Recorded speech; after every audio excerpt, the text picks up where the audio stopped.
What would you do if the person you trusted most in the world betrayed you at your most vulnerable? What if, while you carried his children, he was building a new life with someone else? Tonight, I'm going to tell you a story about that exact moment. It's a story about a man who thought his pregnant wife was a fragile doll he could discard, and a mistress who believed she had won. But what they didn't know is that they were about to unleash a storm of vengeance they could never have imagined. This isn't just a story of heartbreak.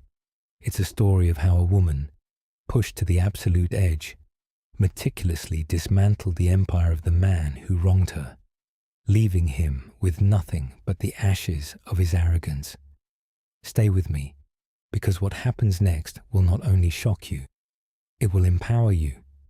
If you believe in justice, if you believe that karma should be delivered swiftly and decisively, then like this story, subscribe, and let me know in the comments what you would have done.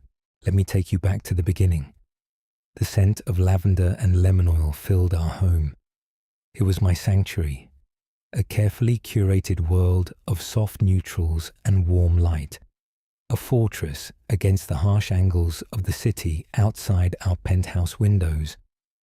I was 8 months pregnant with twins, a boy and a girl, and my world had shrunk to the gentle rhythm of their movements beneath my ribs. My husband, Julian, called me his porcelain doll. He loved the image of me here, nested and serene, waiting for him. He said it was his peace. I believed him. I believed in the soft press of his lips on my forehead each morning. I believed in the expensive, thoughtful gifts he brought back from his endless business trips. I believed in the empire he was building, Sterling Corp, a testament to his brilliance and ambition. He was a titan of industry, a man carved from marble and charisma, and I was his quiet, adoring wife. It was a perfect life, or so I had convinced myself. The truth, however, has a nasty habit of showing up unannounced. It started with something small, insignificant really, a single diamond stud earring. I found it nestled in the deep pile of the passenger side floor mat of Julian's car while searching for my dropped lip balm. It wasn't mine. My own earrings were pearls, a wedding gift from him, and I rarely wore anything else. This one was sharp, modern, and impossibly brilliant. It glittered in my palm like a shard of ice, cold and alien. I held it up to the light, a tiny star of exquisite pain. A dozen innocent explanations flickered through my mind. Maybe it belonged to his assistant, a new hire named Chloe. Maybe a client had dropped it. Maybe it was a gift for me that he'd hidden poorly. My heart hammered against my ribs, a frantic drumbeat of denial. I wanted to believe any of those things. But my hands were steady as I slipped the earring into the small pocket of my maternity jeans. I said nothing. I didn't confront him when he came home that night, smelling of expensive scotch and a faint floral perfume that wasn't mine. I simply smiled, asked about his day, and served him the dinner I had spent the afternoon preparing. I watched him eat, watched the way his jaw worked, the confident set of his shoulders. I searched his eyes for a flicker of guilt, a shadow of deceit. There was nothing, only the placid, loving gaze he always gave me. He was a masterful liar. That night, I lay awake long after his breathing had deepened into a steady, untroubled rhythm. The silence of our cavernous bedroom felt suffocating. The earring felt like a hot coal in my jewelry box, burning a hole through the velvet lining. The twins kicked and turned inside me, their innocent movements a stark contrast to the ugly turmoil in my soul. Suspicion was a poison, and it was already seeping into my veins. I knew I couldn't live with the not knowing. I had to be sure. My pivot began not with a bang, but with a quiet click. It was the sound of Julian's laptop opening in the dead of night. He was careless, arrogant. He assumed his porcelain doll lacked the spine, or perhaps the intellect, to ever question him. His password was our anniversary. The sheer, insulting cliché of it almost made me laugh. It was a 4-digit code that was supposed to represent our forever. Now, it was the key to his betrayal. I started with his emails. A search for Chloe's name brought up hundreds of results. Most were professional, CCing a dozen other people at Sterling Corp. Boring, corporate. But then I narrowed the search to just emails between the two of them. The dam broke. The tone shifted. Professionalism bled into flirtation, then into something else entirely. There were dinner reservations for 2 at restaurants he'd told me were fully booked. Hotel confirmations for cities he was supposedly visiting alone. And the receipts. Oh God, the receipts. The jewelry stores, designer boutiques. A down payment on a condominium in a part of town I'd never even visited. He was building a second life, a mirror image of ours, but with her at the center. My breath hitched. My hands started to shake, and I had to clamp them together to stop the rattling of the keyboard. Each email was a small, sharp blade twisting in my gut. I read about her promotion, a new vice president position created just for her. I saw the plans for their business trip to the Cayman Islands next month, a trip he had sold to me as a grueling solo work week. He called her his lioness. He called me his doll. The disparity was a physical blow. To him, I was an object, something beautiful and fragile to be placed on a shelf. She was his equal, a partner in crime and conquest. The pain was immense, a crushing weight on my chest that made it hard to breathe. Tears streamed down my face, silent and hot, dripping onto the cold metal of the laptop. This wasn't a fling. This was a coup. She wasn't just his mistress. She was my replacement. I moved from his emails to his private cloud storage, again protected by the same lazy password. There I found the photos, dozens of them. Julian and Chloe on a yacht, her arm slung possessively around his neck, her laughter bright and triumphant. Julian and Chloe at a black tie gala he had claimed was cancelled. Julian and Chloe in a hotel room, tangled in white sheets, his face buried in her hair. Each photo was a new, fresh hell. I saw the way he looked at her. It was a look of raw hunger and adoration, a look he hadn't given me in years. I had mistaken his comfortable affection for contentment, his placid demeanor for loyalty. I was a fool, a trusting pregnant fool. My grief was a tidal wave pulling me under. For an hour, I let it consume me. I curled up on the cold leather of his office chair and sobbed, my body shaking with the force of my heartbreak. The life I had built, the future I had envisioned with our children, it all shattered into a million irreparable pieces. He had not only broken his vows, he had rendered our entire history a lie.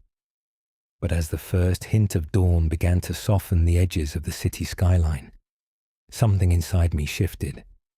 The wave of despair receded, leaving behind something cold, hard, and sharp. The tears stopped. My breathing evened out. The shaking in my hands ceased. I looked at the smiling face of my husband on the screen, his arm around another woman, and I felt no more pain. Section-only rage. A pure, glacial rage that clarified my thoughts and focused my will. He had underestimated me. They both had. They saw a quiet, domestic woman, content to arrange flowers and plan menus. They had no idea who I really was. They had no idea where I came from, and they certainly had no idea what I was capable of. I began to work, methodically. I used my phone to take pictures of every email, every receipt, every photograph. I documented everything, creating a digital dossier of his treachery. I downloaded financial statements that showed vast sums of money being funneled into offshore accounts I'd never heard of, accounts linked to shell corporations with her name on the board of directors. He wasn't just cheating on me. He was stealing from our future, from our children's future. That was his second mistake. I closed the laptop, wiped it clean of any trace of my presence, and crept back to our bed. I slipped under the covers and lay beside him, my body a rigid line of fury. He stirred in his sleep, rolling over and draping a heavy arm across my swollen belly. The casual intimacy of the gesture was so vile it almost made me scream. Instead, I lay perfectly still, a statue of ice, and I began to plan. My grief had hardened into a diamond-hard resolve. He wanted a lioness. I would become a leviathan. Of the final piece of irrefutable proof, the one that would ignite the entire war, came a week later. It was the day of our final ultrasound, the one where we would get the detailed 3D images of our son and daughter. Julian had promised, sworn on his life, that he would be there. He said nothing in the world would make him miss seeing his children's faces for the first time. He never showed up. An hour before the appointment he called, his voice tight with feigned regret. "Darling, I'm so sorry. A crisis at the office. A merger is falling apart. I have to handle it. You understand, don't you?" I murmured that I did, that it was fine, that work came first. My voice was calm, a placid lake over a churning abyss. "Of course, Julian. Save the company." I hung up the phone, my hand steady. The lie was so bald, so insulting in its lack of effort. I went to the appointment alone. I watched our children on the screen, their tiny faces perfect and serene. My son had Julian's nose. My daughter had his chin. A fresh wave of pain threatened to crest, but I beat it back. I would not cry, not anymore. Crying was a luxury I could no longer afford. After the appointment, my doctor's office building being downtown, I decided to get some air. I walked a few blocks, my mind a cold engine of calculation, when I saw him. Julian. He was sitting at a sidewalk cafe, the kind with little wrought iron tables and overpriced coffee. There was no corporate crisis. There was no failing merger. There was only Chloe. She was seated across from him, leaning forward, her hand covering his. They were laughing, their heads close together in a bubble of shared intimacy. He looked relaxed, happy, utterly untroubled. He had abandoned the first glimpse of his unborn children for a cappuccino with his mistress. Something inside me snapped, the last thread of the woman I used to be. I don't know what I intended to do, maybe just to stand there, to let him see me, to force him to acknowledge his betrayal in the light of day. I crossed the street, my steps slow and deliberate. He saw me first. His smile froze, his eyes widening in panic. He pulled his hand back from Chloe's as if burned. Her head whipped around, her expression shifting from adoration to annoyance, and then to pure, venomous contempt when she saw me. She saw my swollen belly, my simple maternity dress, my wedding ring. She saw the obstacle. I stopped at their table. I didn't say a word. I just looked at Julian. "Elara," he stammered, scrambling to his feet. "What are you doing here? This isn't what it looks like." Chloe remained seated, a smirk playing on her lips. She looked me up and down, a dismissive, insulting appraisal. "Julian, honey, who is this?" Her voice was saccharine sweet, laced with steel. Before he could answer, before I could even process her audacity, she stood up.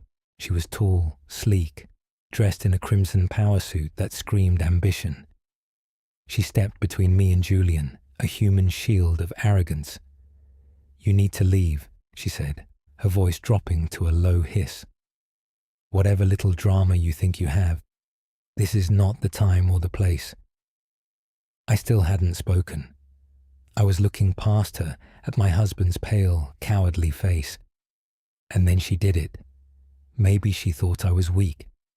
Maybe she thought I was hysterical. Maybe she just wanted to assert her dominance in the most brutal way possible. She reached out and shoved me. It wasn't a hard shove, but I was off balance, heavy with the twins. I stumbled back a step. Then she slapped me.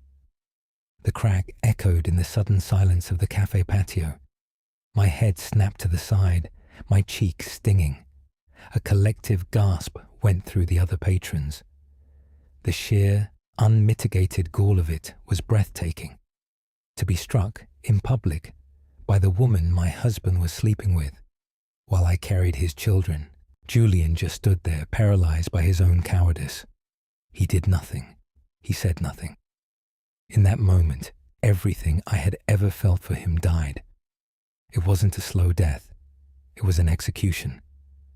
A cold, calm voice cut through the stunned silence. I think that is quite enough. The voice came from a nearby table, where an older man sat alone, reading a newspaper. He was impeccably dressed in a tailored tweed jacket, his white hair neatly combed.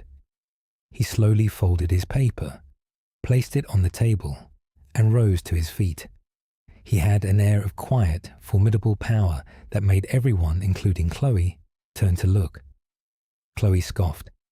"And who are you? Mind your own business, old man." The old man's eyes, a startlingly sharp blue, narrowed. They weren't looking at her.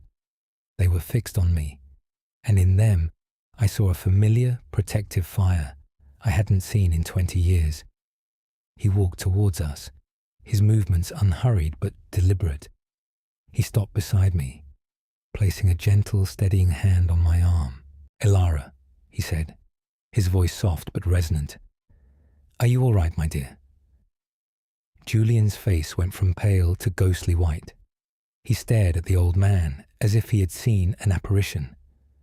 "Mr. Vance," he whispered, his voice trembling. "Arthur Vance." Chloe's smirk faltered. She knew the name. Everyone in their world knew the name. Arthur Vance was a legend, a reclusive, ruthless billionaire who had built a global empire from nothing. He was the only man whose power and wealth dwarfed Julian's to the point of irrelevance. He was Julian's greatest business rival, the white whale he could never conquer. Arthur Vance ignored them both. His attention was entirely on me. "I asked if you were all right, granddaughter," he said, his voice ringing with authority. The world seemed to stop. Chloe's jaw dropped. Julian looked like he was going to be physically sick. He had married me, believing I was an orphan with no connections, no family, no power. He had no idea that the quiet girl he'd picked up was the estranged, and only heir to the Vance fortune. He had just allowed his mistress to assault the granddaughter of his most feared competitor. This was his third and final mistake. I looked into my grandfather's eyes, the man I had been separated from by a foolish family argument 2 decades ago, and the dam of my composure finally broke. A single tear traced a path down my burning cheek. I nodded. A small, jerky movement. He squeezed my arm gently. Then he turned his gaze on Julian, and the temperature on the patio seemed to drop by 20 degrees. The look in his eyes was not one of anger. It was one of finality. It was the look of a predator that had just spotted its prey. "You," he said, his voice a low, dangerous rumble, "are going to regret this day for the rest of your very short career." He then looked at Chloe, his eyes dismissing her as one might dismiss an insect. "And you, madam, have just made the worst business decision of your life." With that, he guided me away from the table, away from the wreckage of my marriage. As we walked, I didn't look back. I could feel Julian's panicked stare on my back, but it meant nothing to me anymore. The game had changed. The board had been reset, and now I had a king on my side. The pivot from victim to avenger was complete. The war had just begun. My grandfather's office was a fortress of quiet power high above the city, a stark contrast to the trendy, glass-walled monstrosity Julian called his headquarters. It was panelled in dark mahogany, lined with leather-bound books, and smelled of old money and cold strategy. This was not a place for idle chatter. It was a war room. He sat me down in a plush armchair, poured me a glass of water with a steady hand, and waited. He didn't push or pry. He simply let me tell him everything, from the discovery of the earring to the downloaded files on my phone. He listened in complete silence, his expression unreadable, his steepled fingers resting beneath his chin. When I finished, the silence stretched. He stared out the window at the sprawling city below, the city he and Julian both saw as their kingdom. He considered you a decorative asset with no underlying value, my grandfather finally said, his voice flat and devoid of emotion. It is a common mistake among men of new money. They cannot comprehend inherited strength. They mistake quietness for weakness. He turned his piercing blue eyes back to me. The question, Ilara, is what do you want to do about it? I want to ruin him, I said, my voice clear and cold. There was no hesitation. I want to take everything.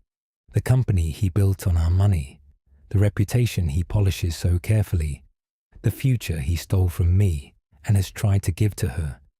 I want to leave him with nothing. A slow, thin smile touched Arthur Vance's lips. It was a chilling sight. Good, he said. Vengeance is a dish best served cold, but total annihilation requires meticulous planning. We will give him both. That was the beginning of the plan. My grandfather summoned his team, a cadre of the most ruthless lawyers, forensic accountants, and private investigators money could buy. They assembled in his boardroom, their faces grim and professional. I was no longer Ilara, the heartbroken wife. I was their client, the catalyst for a corporate takedown of unprecedented scale. Phase 1 was asset control. My grandfather's lawyers discovered something Julian had overlooked in his arrogance: the magnificent penthouse, the Hamptons estate, the art collection. They were all purchased after our marriage, but the initial down payments had all come from a trust fund my parents had left me. A trust fund Julian had convinced me was small and best managed by him. In reality, it was substantial, and its use gave me a legal claim that was ironclad. While Julian was planning his romantic getaway, my team began preparing the paperwork to freeze and seize everything. Phase 2 was evidence documentation. The photos and emails I had gathered were a good start, but Arthur wanted more. He wanted it airtight, legally unimpeachable. He hired a discreet private investigator, a former MI6 agent, who documented every clandestine meeting between Julian and Chloe, every secret trip, every financial transaction. They compiled a mountain of evidence so damning it could not be refuted. Phase 3 was the financial warfare, and this was my grandfather's masterpiece. His forensic accountants, a team he called his bloodhounds, delved into Sterling Corp's finances. They followed the money Julian was siphoning off into his offshore accounts. But they didn't just track it. They found the structural weaknesses in his empire. They discovered that Julian, in his haste to expand, had leveraged the company to the hilt, using loans from banks where my grandfather held significant influence. He had also engaged in a series of legally grey maneuvers to avoid taxes, maneuvers that would look very, very bad to the SEC. Phase 4 was the strike. We needed to choose the perfect moment, a time when Julian was distracted, vulnerable, and completely oblivious. His upcoming trip to the Cayman Islands with Chloe was the perfect opportunity. He had told me it was a week of intense, round-the-clock negotiations. According to the PI's report, it was a week of champagne, private beaches, and celebrating Chloe's promotion. He was even planning to propose. The date was set. On the day he was set to leave, I played the part of the devoted wife perfectly. I packed his suitcase. I reminded him to take his vitamins. I kissed him goodbye at the door, the touch of his lips on my cheek making my skin crawl. "I'll miss you," I said, my voice a perfect imitation of gentle sadness. "I'll miss you more, my darling," he lied, his eyes already focused on the paradise that awaited him. "Be good. Take care of our little ones." The door closed behind him. I stood in the marble foyer for a full minute. Then I took out my phone and made a single call to my grandfather's lead attorney. "He's gone," I said. "Execute." What followed was a symphony of destruction. While Julian and Chloe were sipping champagne at 30,000 feet, the first moves were made. A motion was filed with the court, citing infidelity and financial fraud, immediately freezing all his personal and joint assets. The locks on the penthouse were changed. A moving company, hired weeks in advance, began to methodically empty our home of every piece of furniture, every work of art, every memory. Everything was placed into a secure storage facility, under my name only. While they checked into their luxurious oceanfront suite, my grandfather made a few quiet phone calls. The banks that held Julian's massive business loans suddenly called an emergency review, citing concerns over market volatility. It was a contractual clause Julian had never imagined would be used against him. His lines of credit were instantly suspended. While Chloe was showing off a ridiculously large diamond ring, accepting Julian's proposal on a moonlit beach, an anonymous, meticulously detailed whistleblower report landed on the desks of several key figures at the Securities and Exchange Commission and the IRS. The report, complete with copies of offshore bank statements and transaction logs, painted a very clear picture of corporate fraud and tax evasion. The next morning, as Julian was likely waking up in a haze of smug satisfaction, the news broke. Sterling Corp under federal investigation. CEO Julian Sterling's assets frozen amid fraud allegations. The company's stock, already fragile from the credit freeze, plummeted. It didn't just fall. It fell off a cliff. Decades of work, of ruthless ambition, evaporated in a matter of hours. I watched it all unfold from my grandfather's office. A live feed of financial news channels playing on a massive screen. I felt a cold, satisfying calm. This wasn't just revenge. It was a rebalancing of the scales. It was justice.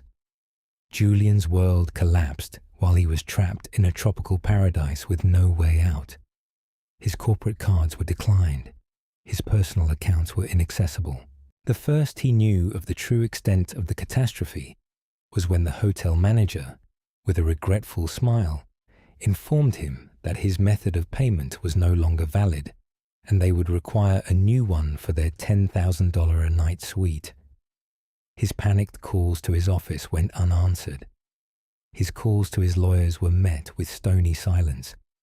They had already been served with notices of my own legal action and were dropping him as a client. His calls to me went straight to a new, unlisted number. He was stranded, a king dethroned, trapped on a tiny island, with his equally powerless new queen. I imagined the dawning horror on his face, the frantic blame game that must have erupted between him and Chloe.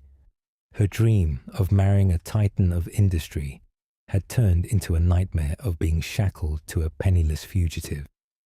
It took him 3 days to scrape together the money for 2 economy-class tickets back to the city. 3 days of hell in paradise. 3 days for the full weight of his ruin to settle in. I was waiting for him. Not at the airport, not even at the courthouse. I was waiting in what used to be our home. The penthouse was a hollow, echoing shell. Every stick of furniture, every rug, every painting was gone. The only thing left in the vast living room was a single, hard-backed wooden chair, placed directly in the center of the floor. And me.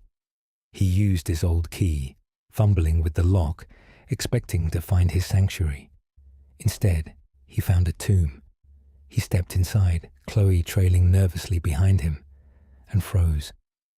He stared at the empty rooms, his face a mask of disbelief and dawning comprehension. His eyes finally found me, sitting in the lone chair, a portrait of calm in the midst of his chaos. "Elara," he whispered, his voice hoarse. "What is this? What have you done?" I didn't stand. I simply looked at him, my gaze level and cold. I believe the more appropriate question, Julian, is what have you done? Chloe pushed past him, her face a thunderous mask of rage. "You did this, you little bitch. You did this." She started towards me, her hands curled into claws. "I wouldn't," I said, my voice quiet but carrying the weight of absolute authority. 2 large men in dark suits stepped out from the shadows of the hallway. My grandfather's security detail. They flanked my chair, silent and imposing. Chloe froze mid-stride. I gestured to a large manila envelope on the floor beside my chair. "That's for you, Julian." He walked towards it as if in a trance, his movements jerky and uncoordinated. He knelt and picked it up. His hands trembled as he tore it open. Inside were the divorce papers, a restraining order keeping him 1,000 feet away from me and our children, and a stack of glossy, high-resolution photographs. The first was of him and Chloe on the yacht, the second, of them in the hotel bed. The last one was a crystal-clear shot of the moment Chloe slapped me outside the cafe. And in the background, circled in red ink, was the unmistakable face of Arthur Vance. A strangled gasp escaped Julian's lips. He dropped the photos as if they were on fire. He finally understood. He understood that he had not merely cheated on his wife. He had declared war on an empire far greater than his own, and he had lost before the first shot was even fired. "Why?" he choked out, his arrogance finally crumbling to reveal the pathetic, terrified man beneath. "I gave you everything." "You gave me a gilded cage," I replied, my voice steady. "And you underestimated the person inside it.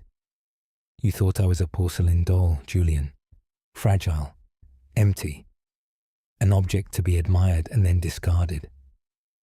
I finally rose from the chair, my movement slow and deliberate, my hand resting protectively on my belly. I walked towards him, stopping just out of his reach. "You were wrong. My grandfather is a man who values loyalty above all else, and you have proven to be the most disloyal man he has ever had the displeasure of knowing. The SEC investigation is just the beginning. The IRS is next. By the time he is done, the name Sterling will be synonymous with failure and fraud. You will not work in this city, or any other, ever again." I then turned my gaze to Chloe, who stood frozen in horror. "And you wanted to be the wife of a powerful man. Congratulations. You can have him. You can share his public humiliation, his bankruptcy, and his future legal battles. You've won the grand prize, a broken man with nothing." I walked towards the door, my security detail falling into step behind me.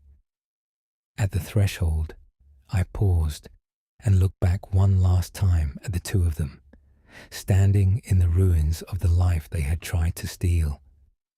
Julian looked up at me, his eyes pleading. "Elara, please. The babies. Our children." They are not our children, I said, my voice cutting through the air like a shard of glass. They are my children. They are Vance's, and they will never, ever know your name. I turned and walked out the door, leaving them in the echoing emptiness of the world they had destroyed. I didn't look back. The cold, satisfying fire of vengeance had burned away the last vestiges of the woman I once was. In her place stood someone stronger, someone forged in betrayal and tempered by resolve. I was no one's doll. I was a queen, and I had just taken back my kingdom, and my new life with my children was just beginning.